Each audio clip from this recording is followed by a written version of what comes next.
رسول الله صلی الله علیه وسلم فرمای د بخاری شریف حدیث ته امام بخاری یو ځل نه بار بار لیکلی دی دام واوره په بني اسرائیلو کې یو سړی و ډېر زیات ګناهګار بلکې د مړو نه به یې کفنونه ایستل کفن کش به یې پخوا زموږ په دې وطن کې مو اوس نشته زما د یادونه دي خو ما اورېدلي د مشرانو نه چې پخوا دا کفن کش و چې مړی به ښخ شو د شپې به دوی لاړل غریبي و ډېره زیات غربت و نو هغه مړی به خاورې به یې ترې لرې کړې پلار بچي به ورسره و نو د هغه مړي نه به یې کفن راوویست که بعضو به دغسې هم پرېښود او چا به پې خاورې ور واچولې ځکه ډېر زیات غربت و پخوا نو دې نه باشو ده قبرونه به یې کنیستل چې کوم تازه مړی به و د هغې نه به یې کفن ایسته هغه به یې خرڅ و دا د کار چې کوم وخت کې دی بوډا شو رسول الله صلی الله علیه وسلم فرمای نو بچی راوستل او ځان ته مخامخ کېنو ایو ابن انا بچی زه څنګه پلار یم هغې بابا ته خو ډېر ښه انسان یې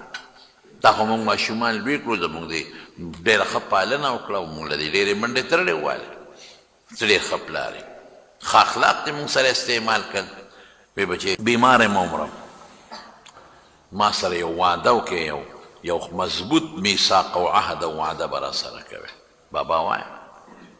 وی چې کله ښه قسمونه یې ترې لاول واغېشتل وعدې یې ترې واغېشتې او وی بچی چې کله زه مړ شم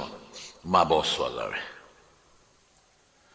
او چې مې وسوځوې نو بیا زما هډوکي به وټکوې ایرې ایرې به مې کې ښه او چې بیا په کومه ورځ باندې ښه تیزه هوا لګي نو زما د نیمې ایرې به دریاب ته ور واچوي دا نیمې به په دې هوا کې ونولې هو بابا دا ولې د ګناه نه ده وې ده نو داسې کې بچې ما داسې ګناهونه کړي دي که نه که زه رب العالمین ته ور مخامخ شوم او ما له سزا راکوله نو ما له به داسې سزا راکړي چې په ژوند کې به داسې سزا چاله نه ورکړي خلک د جمدو نه اخلاقي ما د مړو نه کړی او بیا مړی مې بیجابه پرېښی دی بربند مې پرېښی دی د قیامت په ورځ چې خلک په خپل کفن کې کم کفن چې دی دې مړي ته ور واچو د قیامت په ورځ چې دی پاسې دقه کفن به وله خدای پاک ورکړي دی به هغې کې روانې یو حدیث دقسې دی او چې دا بربند دی که او کفن دی ته ویسته بیجابه دی که بیجابه غرق دی که ما خو دومره ګناهونه کړي دي چې داسې اړو چا کړي نه دي الله ته مخامخ شم چې الله به راسره څه کوي د ده دا نیت نه و چې که ځان وسوځم بیا مې خدای جمدې کولی نه شي نه نه نه لئن قدر الله علیه که خدای په ما سختي راوسته قدر یقدرو دا طالبان پرې پوهېږي تنګش او سختي ته وایي که الله ماله عذاب راکړ خطرناک عذاب به راکړي د ده زړه کې دا وه چې راشه ځان به په دنیا کې وسوځم په دې خدای پرېښودم چې زه بس ځان یې وسوځم او وصیت یې وکړه او ځان یې په دنیا کې ری که زه بلا ورپسې څه پې کوم چې کله مړ شو نو بچو حضور پاک فرمایي بچو ورسره هم عقل وبو چې ویې سوځم چې کله تیز باد لګېده نیمې ری وله په دې وچونوستې او نیمې په دریاب کې لیکن زمانونو د خدای نه یو شی پټ نه دی الله وی کن فکانه راځه جمدې شه اقصې نیغ ایرې خدای را جمع کړی او نیغ یې ځان ته مخامخ ودرو خدای نه کوم ځای پټی دی شي او الله ته فورا تپوس کو دا دې ولې کړی جرم د پاسه جرم د ګناه د پاسه ګناه او ته یو ټکی وی حضور پاک فرمای من خشیتک یا رب وانت تعلم خدای په دې د ګواه ضرورت نشته تا ته پته را تا نه یریدم ځکه مې دا کار کړی نشم مخامخ کېدی سترګې مې در سره نشوې لګولې بس ما وی راشه بس په دې یې معاف کړې چې تا نه یریدم پروردګار الله فرمایل حضور پاک فرمایي د بخاري حدیث دی بالکل ما ته پته ده چې دغه وخت کې ستا پړه کې زمانه یاره وه ګناه دې ډېره کړې ده او فرشتو ته حکم وکړه زره د ټول ګناهونه ما معاف کړل او جنت ته روان کړې زمونږ په ګناه خدای زمونږ په عذاب الله څه کوي انسان الله عذاب ته پیدا کړی د ماشومانو ځان یې کوډګۍ جوړه کړی ماشومان دا سیدونه میدونه جوړي دا واړه د خټې مټې نه جوړ ته ول روان کسونه چغې وایي هغه ځان یې کورکې جوړ کړي د خټو نه ته ول یو لته ورکړه ماشوم دومره لوغړېږي دومره که ته ورته چې بچې راځه دله ښکلې جوړوم ښکلې جوړوم لوغړېږي نه ما ځان ګوډۍ جوړه کړې وه تا راله ختمه کړه ما پلانکې شی جوړ کړی و تا راله مات که څونه لوغړېږي نو یو ماشوم د خټې په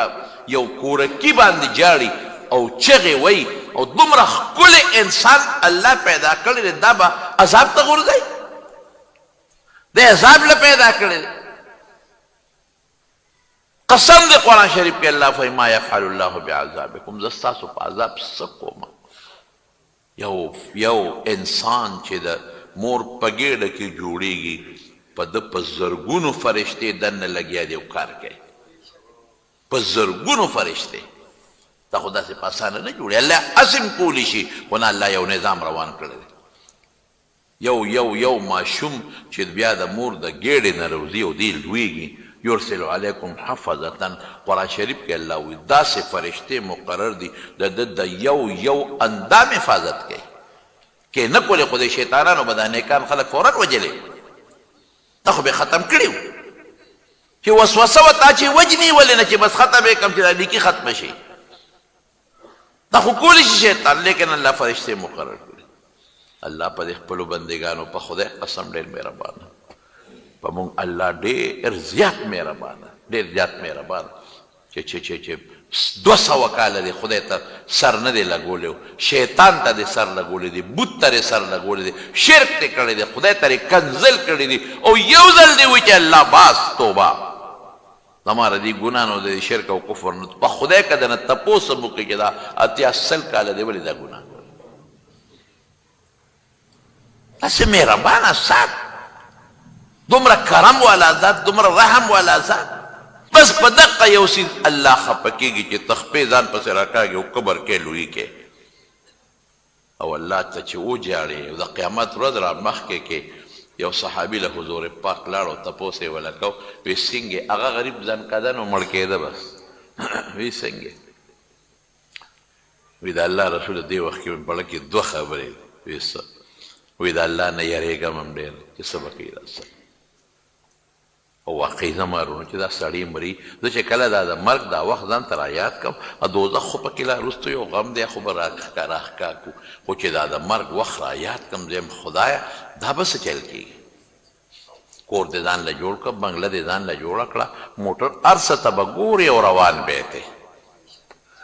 هر څه به راته ښکاري ګورې به چې دا بنګله خو مانه پاتې شوه نظر به دې لګي د انسان د ټولو نه اخیري ساه چې وځي د سترګو نه وځي چې دا کوم وخت کې ساه وباسي یا فرشته روانې دا سترګې ورته ګوري دا ځکه وازم پاتې شي اخیري د انسان د سترګو نه روح وځي دا سترګې ګوري خو دا بچي پاتې شو دا ښځه پاتې شو دا مال پاتې شو دا د پاتې شو دا زما څه کول او کوم خوا روان او به بیا بل شی دغه وخت کې نه ای بابا ای بیبی ای مورې مړیا بس ما وبخه ما غلطي ما به ډېر څه کړي او خاوند ښځې ته ویې ښځې ما به ډېر ظلمونه در سره کړي ما بخه او پلار بچو ته وایي چې بچې ما بخې ګوره ما بخې دقه یو ټکې اوس پاتې هر څه پاتې ختم دا سترګې چې پټېږي دا ساه وځي دا به څه غم به دا به څه کېږي لیکن دقه سوچ لراشه حضور پاک ته هغه صحابي وي د الله رسوله یو یریږم د الله څه به کوي راسه او بل مې د الله د رحم امیدم شته چې زه خو د الله بنده یم زه خو د شیطان بنده نه یم زه خو الله پیدا کړی م زه خو د الله بنده یم زه خو بل چا نه یم پیدا کړی نو د رحم امید مې شته چې زما رب به په ما رحم وکړي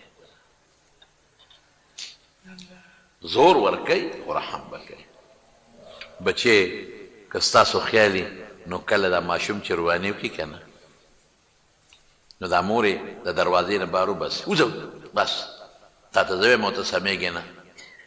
ماشوم بچي وي ویې باسي او هغه چې کور ته بیا راځي نو اکثر مور ورپسې دروازه بنده کړي بعضې سخته مور وي او ورته زنځیر ولګوي چې زه روکېږه مه راځه ما کور ته وځه لیکن هغه بچې بیا هم د هغه خپل کور په دروازه کې په هغه خاورو کې هغه ماشوم لوغړېږي او جاړي جاړي جاړي جاړي چې زه چېرته لاړ شم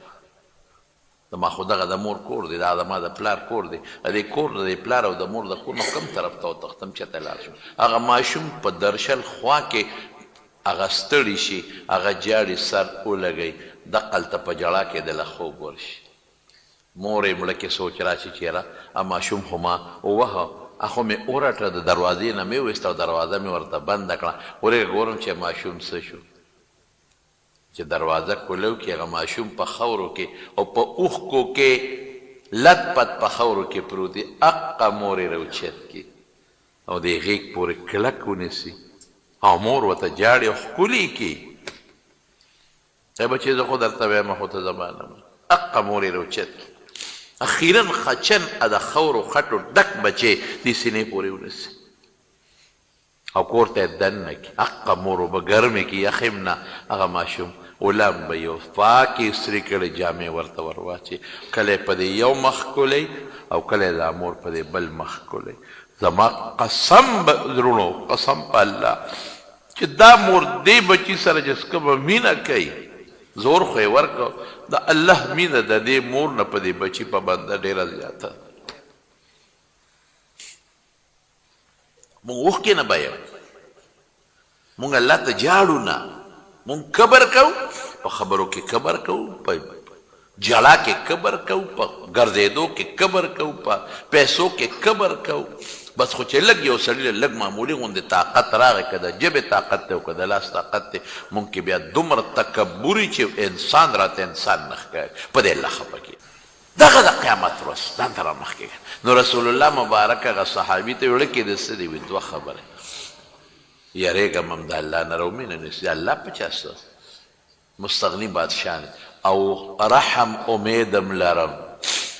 چې د الله بنده یم، د بل چا نه یم.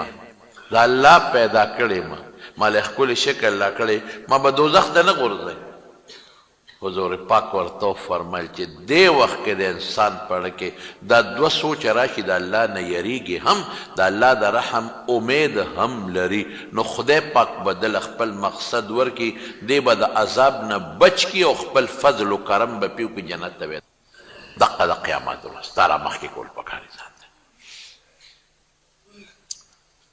دا مونږ چې دغسې ګرځو، دا څه وجه ده؟ مونږ د قیامت ورځ سوچ نه دی کړی، مونږ فکر نه دی کړی، مونږ دا سوچ نه دی کړی چې دا زمانې کې بدی به د قیامت پر ورځ باندې الله تلي. په خدای یو ځل عایشه صدیقه فرمایي، رسول الله صلی الله علیه وسلم وی او فرمایل من حوسب عذب، چا سره چې سوچي حساب کتاب وشو غرق شو تباه شو. ولې زه به ځان ویم ما سره الله حساب کتاب شروع کړي، زما څونه نیکۍ دي سم نه، هغه نیکۍ هم ټولې ګډې وډې دي، د دنیا سوچونه او فکرونه دي، زه به څه کوم؟ او د خدای نعمتونه څومره دي، د الله د نعمتونو مقابله کې زما نیکۍ څه شی دی؟ نو عایشه صدیقه ورته وایي چې د الله رسول ولې قرآن شریف کې الله نه دی ویل سوف یکون حسابا یسیرا، چې چا سره به الله آسان حساب کوي. وی عایشه ذلک العرض، دا خو د الله مهرباني ده. ای بنده دا ګناه دې کړې ده، دا جړا دې کړې ده، ښه معافې، دا دې کړې ده، ما ته دې جړا کړې ده، معافي دې غوښتې ده، زه معافې. ولکن من نوقش هلکه، که پوره حساب کتاب وشو، پوره هر سړی برباد او تباه دی. پیغمبرانو جړه دي، مونږ کوم دی د خدای حساب کتاب؟ بس دا یو ټکي دی چې پروردګاره که خبره د حساب کتاب به زه ستا د نعمتونو په مقابله کې که ټول عمر سجدې ولګوم، د یو ایمان شکریه نشم ادا کولی.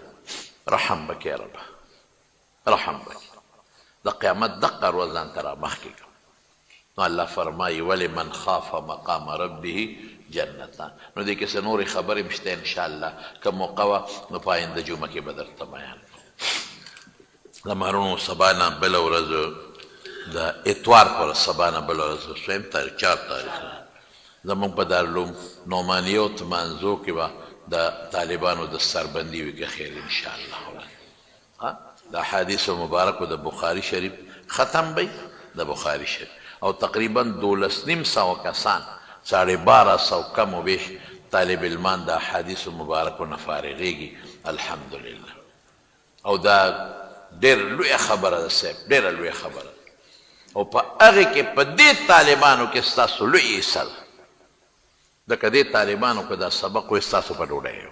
تاسو له ډوډۍ ورکړې تاسو په جوماتونو کې د هغوی خدمت کړی ستاسو بجلي استعمال کړې ده ستاسو اوبه استعمال کړي دي تاسو ورسره مینه کړې ده طالبان دي هلکان دي کله چا پکې نخرې پخرې مو کړي لیکن بیا مو سره د قوم ډېر لوی صبر کړی دی د دغې احادیثو د طالبانو په دې ثوابونو کې بلکل تاسو شریک یې په تاسو د خدای ډېر لوی فضل دی او ډېر لوی کرم دی ډېر لوی په تاسو احسان